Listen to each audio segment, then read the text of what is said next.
Welcome in to a special emergency edition of The Scoop. I'm your host, Ross Martin, joined by Don Callahan, and this is The Scoop podcast brought to you by Blue Shark Vodka and Johnny T-shirt.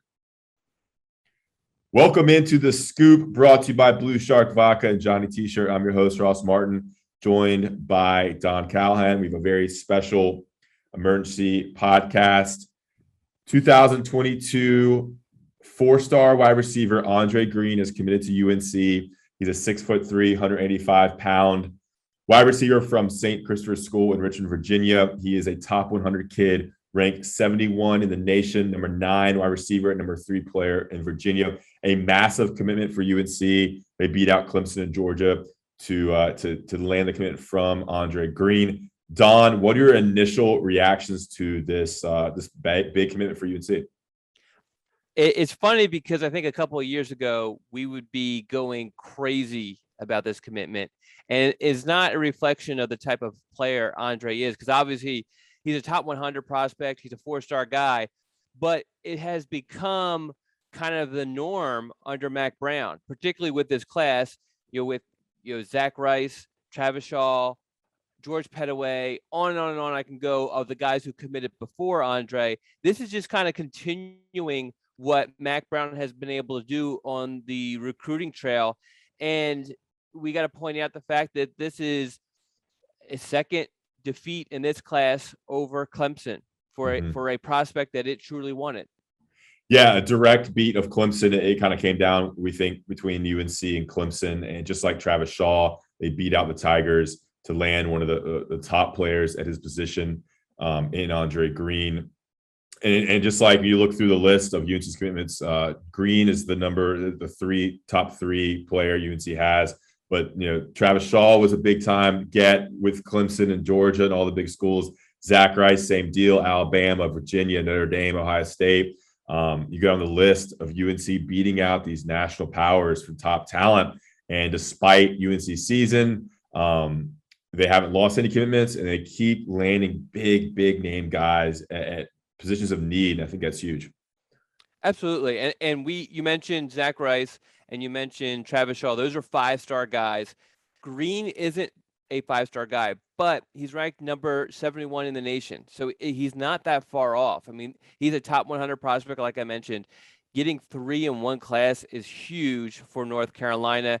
And we've talked about a bunch about just how much a season actually impacts a recruiting class. And I've always said the particular recruiting class, meaning this class that Andre Greene is part of, is not all that much impacted by how that current season is going. And I think this proves this. If you just look at what Mack Brown has been doing, a lot of it is more perception than anything else. But really, these guys' perception of North Carolina has already been kind of, I don't want to say set in stone, but almost set in stone the past couple of years. And, Mack Brown and his staff has done a really good job of recruiting these guys and making them feel like North Carolina's home. The other thing that I think we need to mention is this is yet another recruit plucked from Virginia. For those who've been following the Weekly Scoop, a year ago, if not before that, I was mentioning just how much a drop in talent in state was going to be for North Carolina, and that UNC was going to need to go look outside the state if it wanted to have a great class. It wasn't going to be able to rely on in-state talent like it had during the prior 2 classes. And give it up to Mack Brown and his staff, particularly Lana Galloway in this situation, where they have gone into Virginia in particular and just absolutely dominated. We talked about Zach Rice, 5-star. Andre Greene, top 100 prospect from Virginia. George Pettaway, a 4-star from Virginia. We got Tayon Holloway, 4-star Virginia. Tyshawn Chapman, 4-star from Virginia. UNC and Bryson Jennings, who I feel like is super underrated. He's I think a high 3-star, but I mean, I think had he gone to a lot of the camps and got a little bit more exposure and put himself out there a little bit more, he probably would be a 4-star also. So UNC really dominated the state of Virginia. I mean, if you are UVA or Virginia Tech, well, we know what happened with Virginia Tech, but you really have got to be, ashamed of yourself of what you've allowed North Carolina to do. And this is why Virginia Tech is looking for a new head coach. That's right. Yeah. Just yesterday, Virginia Tech fired Justin Fuente. So, and a lot of it has to do with the fact that the recruiting wasn't going the right direction. And much of that has to do with a direct coastal opponent in North Carolina coming into their state and not only recruiting the Tidewater area, but now they have a guy from Lynchburg and Zach Rice, who is closer to Virginia Tech, and the Richmond area with Andre Greene, which is an area that UNC hasn't really recruited too heavily. So they're going into Virginia, the Commonwealth, and plucking out the best players. All right, let's get into a couple things. We're going to do his recruitment. We'll do kind of why you think he picked UNC. We'll also get into his game. Let's go into his recruitment. If you're a subscriber of UNC, if it's like Carolina, you've definitely read all the stories about his official visits. Don, briefly just talk about kind of how his recruitment went, going back to, I guess, kind of the COVID era before he took his visits, and then go from there. So like a lot of other recruits, he didn't do hardly anything. If he didn't really do any visits during the pandemic. So he took the majority of his visits starting in June, took official visits to Oregon, which fell off pretty quickly, North Carolina and Georgia in June. And then also took an overnight stay camp visit to Clemson, where he scored his Clemson scholarship offer. Then fast forward to July, he took a visit to North Carolina, LSU, Penn State, and back to Clemson also. He came out of that month with a top 6 of LSU, North Carolina, Penn State, Clemson, Oregon, and man, I'm forgetting one. Georgia, of course. The big surprise there was Notre Dame was actually a school that was promised an official visit during the season, but they were dropped and never received that official visit, obviously. This, I guess, maybe just naturally became a 3-horse race between Georgia, North Carolina, and Clemson. Georgia kind of hung in there because of just because of the season that they were having.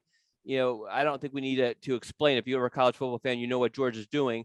But North Carolina and Clemson, it was just a matter of his relationships with those coaching staffs. He returned to UNC for the Duke football game, and then also officially visited Clemson this past weekend, which had to be a scary moment for North Carolina because it ended, I think, 48 hours prior to his announcement. Yeah, and so what do you think UNC did to build such a strong connection? Because in reading your scoops and everything, he entered the Clemson visit with UNC as his leader. And in following his recruitment kind of early on back in the summer, you saw all these big schools, Georgia, Texas A&M, LSU, Notre Dame. I was like, man, UNC, I don't know if they have a shot with this guy because look at all these schools he's going to. Seems like it's a national recruitment. What did UNC do throughout the summer and into the football season to build a relationship with him and have them leading into the Clemson official visit? Was it official visit? Yeah. Last weekend. So I think it was a culmination of a lot of different things. Education was really big. Let's keep in mind, this is a kid that goes to St. Christopher's School in Richmond. It's a private school. It's a very academically challenging school. So this is a kid who definitely values education. So UNC's academic reputation clearly played a role in here. I also think even though they were very willing to go wherever Andre wanted, Oregon, as I mentioned, they took an official visit there, and Dad mentioned, hey, if he wants to go to Oregon, we'll go there. And the dad actually said that he would move to Eugene to be there for Andre. But even though you're open to that idea, I think proximity played a role. UNC was kind of the perfect distance. It's about 3 hours away. So you're far enough to where you're getting away from your parents, but you're close enough to where if you need to go home at really any moment, you can to see your parents. So that, I think that impacted. But I think more than anything else, his relationship with Lonnie Galloway, UNC's wide receivers coach. And Lonnie has done a lot as a recruiter. He, at one point, I can't remember where he was at the time, was National Recruiter of the Year. So this is a guy who has accomplished a lot as a recruiter, and just kind of used that charm and that ability to connect with both Andre Greene and his father. And I believe that started during the pandemic, back when you couldn't take visits, everything was through Zoom. He spent a lot of time establishing a relationship with Andre and his father. So then when they took their official visit and when all this other stuff's going on with Clemson and Georgia, he was able to kind of just, be the friend, talk to them regularly, and just keep North Carolina afloat and eventually build a lead. Were there any other coaches that had a role in it? I saw Bateman's name listed as a secondary recruiter, Dre Bly's, and a bunch of photos with him. Was it a whole staff type deal, or mostly Galloway and Mack Brown, who always takes a big role in these big recruitments? So all of these recruitments involve other coaches. Jay Bateman is from the Richmond area, so he can kind of relate. So he was involved to a degree. Dre Bly, for a Virginia guy, especially because Andre Greene is familiar with Deion Glover, who's the father of Tony Grimes, who obviously is really close with Dre Bly. But being a Virginia guy, Dre Bly is always going to be involved. But really, and Mack Brown, from a head coach standpoint, is probably, I don't know what every single head coach in America does, but from the coaches within, I guess, the region or so, I feel like Mack Brown definitely is more involved than most. But I mean, this really was a Lonnie Galloway situation. He definitely had some help, but I think he really took the wheel here and really scored the commitment for North Carolina. Okay, and in beating Clemson, what do you think was the big difference? Was it academics? Was it just that connection? Was there anything else? Because, I mean, in reading your report following the Clemson official, I mean, there's a lot to like about Clemson. So what stood out about UNC? Is there one or two things you could point to? Yeah, I think it was super close because I know that they really loved Clemson's tradition of producing wide receivers. I think they loved what Clemson has done on the football field. I just think the education, the relationships, and the proximity really just made sense. But I mean, regardless of what some people on our message board were saying for the past couple months, this was really, really close. And this is a big win, guys. I mean, this is a huge win. I mean, one of the most talented receivers in the country, tall, athletic. If you watch some of his videos, we posted some on Instagram a while back. I mean, he's a freak of an athlete with great ball skills, and it's just what UNC needs. I mean, who knows, but he might have a chance to play a lot next year if he is that talented and come in and make an impact, because they're going to need him with what they lost to the transfer portal and just the lack of really talented wide receivers they have right now on the roster. Okay, we're going to take a quick break, talk about Blue Shark Vodka. Blue Shark Vodka, smooth vodka in the world. They sponsor this show. They sponsor the Inside Carolina postgame show. Connor Barth has a vested interest in this company, local vodka company out of Wilmington and Wrightsville, North Carolina. Smooth vodka in the world. It's mellowed for 28 days. It's becoming kind of Thanksgiving holiday season. I got a little recipe for you, Don. Little Blue Shark vodka, cranberry juice, cinnamon sticks, and ginger ale. A little punch there, a little festive punch. That's right off the top of my brain. Came up with that. Let me read that again. Blue Shark vodka, cranberry juice, cinnamon sticks, and maybe a couple cranberries in there, and then some ginger ale. Blue Shark vodka, check it out. Available in all 100 counties. Of course, we have to mention Johnny T-shirt, johnnyt-shirt.com. All Inside Carolina subscribers get 10% off their orders. Go to johnnyt-shirt.com. Get all your gifts, sweatshirts, T-shirts, hats, jerseys. Get your kids a jersey, your husband a jersey, and all, of course, those the crew cut sweatshirts that we love here on The Scoop. Johnny T-shirt and johnnyt-shirt.com. We'll run some national ads. Be right back to talk more about Andre Greene's commitment to UNC in the 2022 class. And we're back on The Scoop. I'm your host, Ross Martin, joined by Don Callahan. We're going to wrap up this show, the emergency podcast. Andre Greene, four-star wide receiver, commits to UNC, moves up UNC's class, 2022 class, number 9 in the nation, one spot up ahead of Oregon, but that definitely could change as schools get more commitments. All right, Don, Andre Greene is a player. Go in depth. You've watched him play. You've watched his tape. We mentioned it briefly earlier. What kind of player is he? What kind of receiver is he? What's he going to bring to UNC's roster? So he's obviously an outside receiver that can take the top off of a defense, something that North Carolina, you mentioned this, North Carolina desperately misses during this season. But I think really this is a big play guy. This is a guy, a highlight reel guy. I mean, his dad sent me some of his highlights from just this season, and it blew my mind some of the catches he makes. His quarterback just kind of just throws it up there into triple coverage, somehow one-handed, spinning, all this sort of stuff comes down with the ball. Just look at his highlights, and I mean, they're super impressive. So this is a guy who's just going to catch the ball, unbelievable ball skills, great concentration. As I mentioned, one-handed catches, great body control, understands spacing. He has a basketball background, so that helps.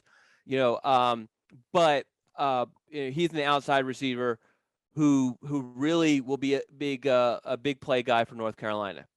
You have to wonder, I mean, if you're a wide receiver or quarterback, the air raid offense and seeing what guys like Josh Downs, Johnny Brown, Jazz Newsome have done this offense is super attractive. They throw the ball a lot. They have a system that's very wide receiver friendly. So when you compare what UNC does to maybe more of an SEC school that runs the ball more like a Georgia, UNC has to be attractive for these big time receivers. So that definitely could have played a role in in Andre Greene's decision. All right, and let's see. Anything else you want to mention about Andre Greene? Anything else before we move on to the 22 class, Don? No, this was a battle to the very end. As his dad mentioned prior to his announcement, heading into this past weekend for the official visit, UNC had the lead. Clemson definitely made it very, very interesting. And I think at certain points of the weekend pulled even, but clearly once the dust settled and the excitement of the weekend died down, they talked it over with his family, and it felt like North Carolina was the best fit. Yeah, and it's impressive to go head to head with Clemson, and they have the last shot with the official visit. We know how good they've been on the recruiting trail. I think they had their quarterback there, Cade Klubnik, along with a couple other top recruits that weekend as well. So kudos to UNC staff for staying tough and building a strong enough connection to land Greene. Also, Don, what kind of impact did UNC's current commitments have in impacting Greene's decision? You saw Travis Shaw on Twitter and Instagram. It also seems like, what's his name? Deuce Caldwell has been pretty active. And of course, the Virginia connection with so many Virginia commitments. Did that have a role, or did Andre Greene kind of do his own thing? I really think Andre Greene did his own thing. I think if you're going to take your recruitment this far, you're doing it on your own. You're not going to be influenced by anyone else. Did it hurt? No, it certainly helped. But he was also very close with Cade Klubnik at Clemson. He's also Sherrod Covell, a former UNC target. Klubnik was also a former UNC target. But Covell and Dalen Everett, those are guys who Greene knows pretty well also. So I think it kind of canceled itself out, but it definitely made things easier when you know people there. I don't think Georgia really had anyone that he knew too well there that was committed, but I mean, this came down to North Carolina and Clemson, and I think he had friends on both commitment lists. All right, and to close it up, what's the status now for UNC's 2022 class? They have 16 commitments now. They have 2 5-stars. They have 2 top 100 players. Looks like they have like 6 top 150 players. Are they going to go after any more targets, any more wide receivers, any other positions of need with 16 commitments right now? A really small class compared to previous classes. Yeah, so this could actually be it. Now, I don't think that's the case, but this could be it. Okay. I think that there are UNC's kind of out there still looking for DBs. We've talked about Will Hardy in the past, although that seems like it's dying out. There is, UNC's lost 2 wide receivers to the transfer portal. They could look to add another wide receiver to this class along to pair with Andre Greene and also Tyshawn Chapman. Kicker, Grayson Atkins is, exhausting his eligibility. So UNC needs a kicker so that they could offer a kicker also. But as I said, I mean, it would not shock me if this is it. But I anticipate at least 1, maybe 2 more guys being added to this class. And we're about a month away from signing day in December 15th. So it's becoming, kind of the end of the road for this class. UNC lands 2022 4-star wide receiver Andre Greene, a massive commitment, moves UNC up back to number 9 in the nation. That's going to be it for the Scoop podcast. For Don Callahan, I'm your host, Ross Martin. We appreciate you listening. Make sure to rate, review, and subscribe on Apple or Spotify, wherever you get your podcast. Subscribe to the YouTube video. And, of course, check out Blue Shark Vodka and Johnny T-shirt. All right, Don, any last words? Goodbye, Ross. All right, thanks, guys.